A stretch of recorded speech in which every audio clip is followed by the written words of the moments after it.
But please don't be bullied by this whole you're worthless if you're not a mom. You're worthless if you're 20 something and you don't have a child yet. Why are you're a red flag if you're in your 30s and you haven't yet had a child. You're exactly where you're supposed to be. And I feel like a lot of that is projections from people that are caught up in responsibility above their means and abilities, and they feel like because they have that responsibility that you're lesser than because you don't. And you're not. You're the shit. You're a commodity. The world is your oyster. Hey y'all, it's Confessions from 25 and I'm back with another video. So I just wanted to kind of express something about single motherhood. I want it to be understood that this channel is not like a feminist channel where I'm promoting single motherhood and telling people this is the life that you want to live. I personally don't think that anybody wants to be a single mother. I do feel like when we go through things in life, we can kind of shift our ideology in order to coddle our ego, meaning if you are in a position to where you feel like you need to be a single mother, whether your biological clock is ticking and you haven't found that perfect mate to have a child with, but you know that that's what you want to do, whether it's you being in a relationship and, you know, being left as a single mother or simply not choosing to be with your child, whatever your reason behind being a single mother. I don't think anybody wants to go through that experience alone. You know, the changes of your body, you're creating a child, this not just a reflection of you, but of another human being as well. I think everybody would want to have that other human being if we lived in a perfect world. I don't make videos for the purpose of promoting single motherhood. I have a lot of people that are around my age and typically a lot younger than me as well that are always talking about baby fever, baby fever, baby fever, baby fever. Oh my gosh, you're giving me baby fever. It kind of makes me a bit conflicted because I feel like in a perfect world, you should want to have a child with a man that is your husband, or at least there's a sense of agreement where you guys are coming together and willing to do it together.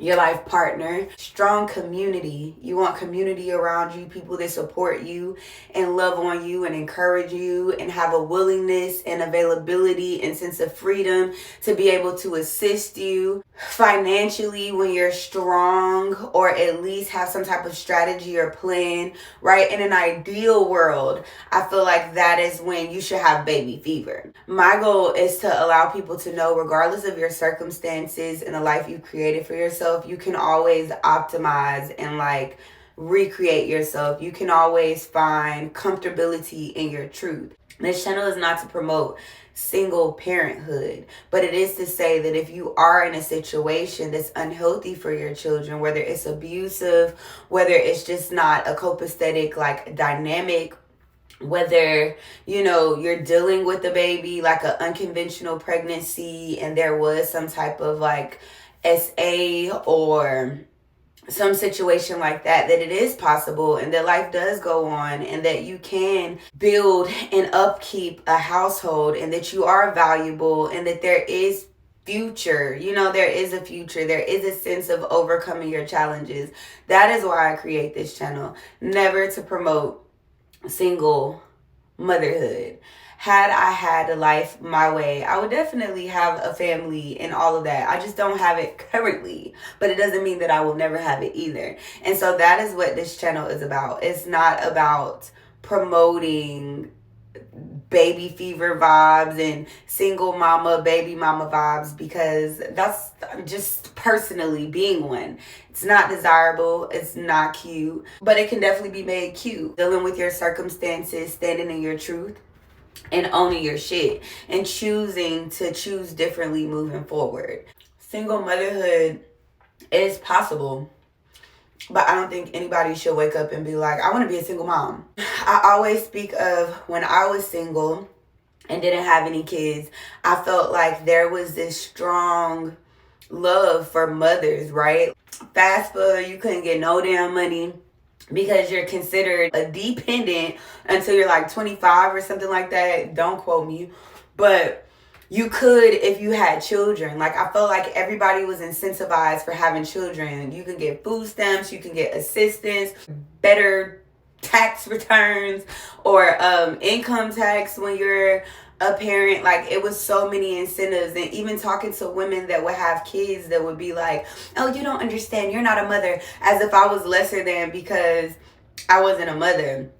And I never want to give that interpretation here. Even if your situation isn't identical to mine, like, a lot of the situations that I experienced, like boundaries, budgeting, lacking self-worth, these are situations that you can experience in your singleness too. It's just that I resonate right now as a single mother because I am one.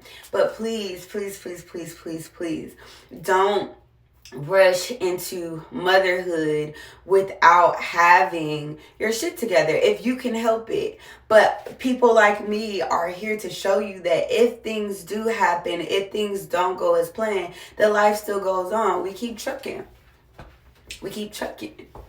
We keep moving, and God is still gonna bless you.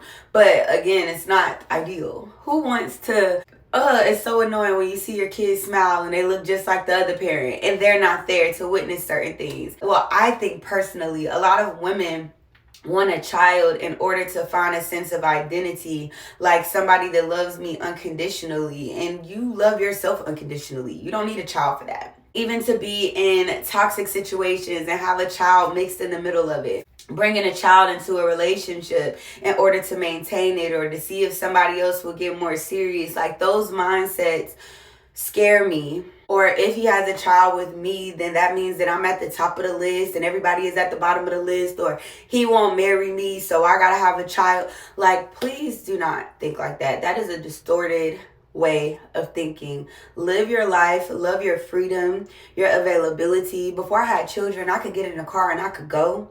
You know what I mean? So as much as there are single moms that make it seem like they're just so massively important because they're a single mom and their children are dependent on them, or even women that are in a relationship but really, really single, you know what I mean? Whether married or a common law marriage or whatever they have going on, but really feeling single and pulling away by themselves.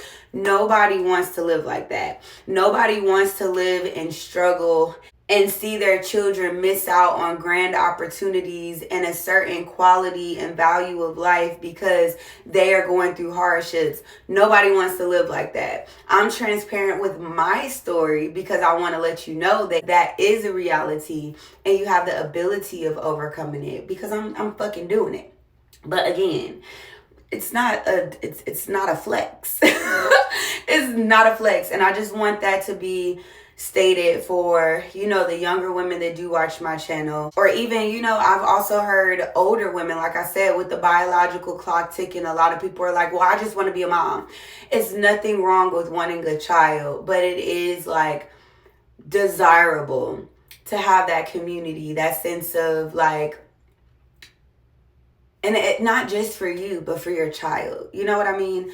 It's a beautiful thing. Children are a beautiful thing though. So it's not a death sentence, but it's also not a flex to be a single mother. And that's more so what this video is about. And I also wanted to add, for some people, this is a known fact. They don't want to be a single mother. They know they don't want to be a single mother. They know they're going to struggle financially. It can be the codependency, the loneliness, the fear of, being stuck with their creation alone. And those are kind of the women that I like to appeal to as well, because those environments are not healthy for the child a lot of the times. So don't be scared to be a single mother if you must, right? Because at the end of the day, everything works out. And that's why I like to create my content. Even if you don't resonate identically, motherhood or single motherhood, I still have messages in there for everybody. But there are so many women that stay in broken situations because of podcast culture, fearing how people will look at you moving forward, especially if you have multiple kids or multiple baby daddies. You feel like you got to stay where you are in order to maintain a sense of normalcy or for a sense of peace. And a lot of times that's an injustice to your child. So it's like the healthy side of the spectrum. Whatever is healthiest for your reality. But I definitely urge women, before even having something build in your womb, to manifest something that's with someone that's genuine. Getting to know someone, it takes years, it takes really a lifetime to know someone, but we don't have a whole lifetime to wait to live life and to experience life and to test people. But go through seasons with people, build yourself up financially. The baby fever, it's cool. It's beautiful. They're cute. They smell good. You know what I mean? Pregnancy is beautiful. Your womb, you see your body. A lot of times it's like so healing, but it's nothing that you have to rush into. Rush into your self-development. Rush into getting your shit together. Rush into being equally yoked with someone. If a man is telling you they don't believe in marriage, there's no reason to go have a baby with them thinking that that's going to change their mind, or thinking that eventually their mind will change. None of those things. So it's about being on the healthy side of the spectrum. And it's also about knowing that if you do mess up, or if you do encounter a situation where you will be a single mother, or you choose to be, the life goes on, and there's still love. There's still somebody that will love you, appreciate you. God is still gonna bless you. No, I make this shit look too easy sometimes. No, this way I made this shit look hard. Okay, go look at all of my videos, not just the vlogs and the pretty video. Go look at all of them. Don't be enticed by all of these strong single mothers that are selling their strength. You know what I mean? Because that's what we have to do. There's no other choice. The babies are here. It's not about you no more. And it takes strength to be able to say that. Because again, you could stay in that toxic environment. You can continue to have your child around things that don't serve them for the benefit of you. But it does take strength to walk away from things that don't serve you. But it takes even more strength before even walking into that type of situation to have restraint, contraceptives, abstinence, really doing your due diligence when it comes to building, planning a baby, not assuming your partner wants a baby, or hearing your partner say that they don't want a baby, but then you want a baby. It's about really like looking at your life as a whole and planning. And then when things are good, when your money's good, when your relationship is good, when your community is on board, hell, if you don't have no family, you got friends in other community, or you have the funds to be able to afford some type of community, that's when you should have baby fever, because you're going to be producing a baby in peace. But producing a baby in situations that are toxic, infidelity, cheating, abusive situations, being broke, having generational curses,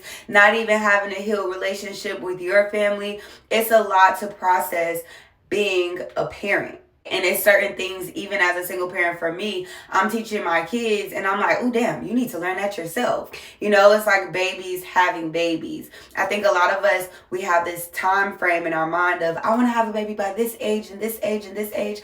I was just saying this week that there are so many stories that I've been seeing of like older people. And what I mean by that, when my granny turned 50, I don't want to hear it. I was like, I don't want to know her age. I tell her happy birthday. I've always been like that, y'all. I remember one time I used to go to this daycare in Jacksonville, Florida, TT's Little Angels, and they found me in the bathroom crying because my auntie Ruby, the day before, or like the weekend before, she let me watch Law and Order.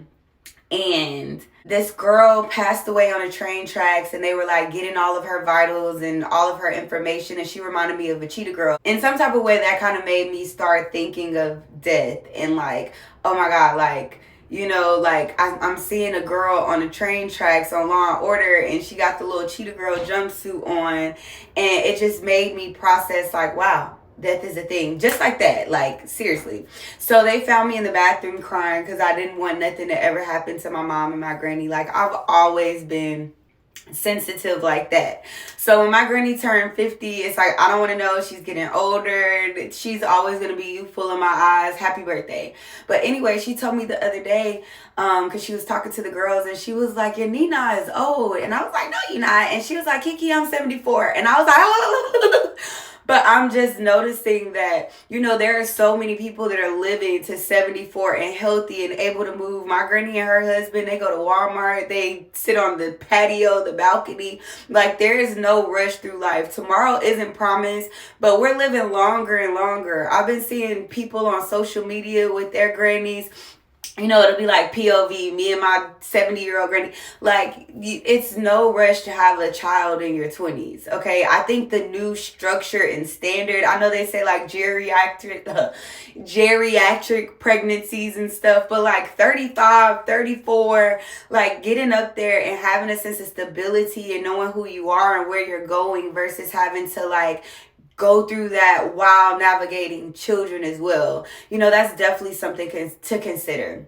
Baby fever should be something that comes when you have a sense of belongingness, a sense of stability, and a sense of peace. There is no urgency, okay, that's needed to have a child. And I want that to be very, very like understood. But I'm also here for the girls that is our bag and that is our reality. And we're going to make this shit shake regardless. But please don't be bullied by this whole, you're worthless if you're not a mom. You're worthless if you're 20 something and you don't have a child yet. You're a red flag if you're in your 30s and you haven't yet had a child. You're exactly where you're supposed to be. And I feel like a lot of that is projections from people that are caught up in responsibility above their means and abilities, and they feel like because they have that responsibility that you're lesser than because you don't. And you're not. You're the shit. You're a commodity. The world is your oyster. And you have way less limitations when it comes to exploring. Okay, so that's all that I wanted to say. I love you guys. Single mothers, married mothers, divorced mothers, aspiring mothers, and just beautiful women with wombs. You have the ability to choose and to cultivate the life that you want to live. And don't let a whole bunch of people that you see on social media, don't let podcasters, don't let a random ass viral post that's been reposted, probably originated from somebody in their mom's basement with boxers on, define your interpretation of the life that you create for yourself. Think about the life that you really want to create for yourself and operate in that way. Okay? But I love y'all. Make sure y'all like, comment, and subscribe. Bye.